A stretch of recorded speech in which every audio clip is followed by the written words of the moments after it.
Hello guys.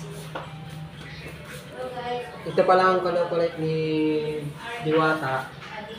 So ngayon lang ako talaga guys mag-upload kasi dahil busy po ako talaga eh. So guys, ipapakita ko sa inyo yung aking ginawa kanina. Ito lang pira ko. Tamang tas-tas yung Diwata natin guys. Baboy.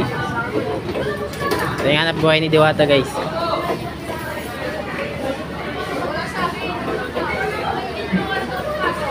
Tuturuan tayo kung paano magtastas ng Diwata ng baboy. Ganyan lang, napaka-basic lang.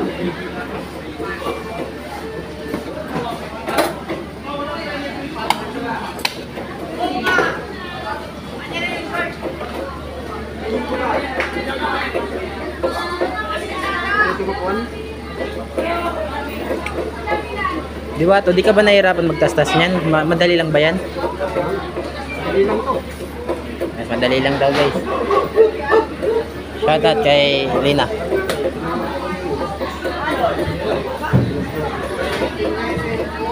Mas napaka-basic lang. Yan guys, itong part na to guys. Yan, pigi. Tatawag na pigi. Tapos ito yung tinatastas niya, buto-buto. Yan yung balakang, ay yung buntot. Ganito lang magtastas si Diwata guys. So naman dito banda guys, yung nasa gitna, yan yung lip ko. Kasi ito, yung kasim. So guys, madali lang.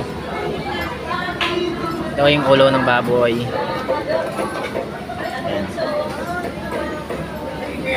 Ayan guys, ganito magtanggal ng ribs. Pipictuan niya muna guys.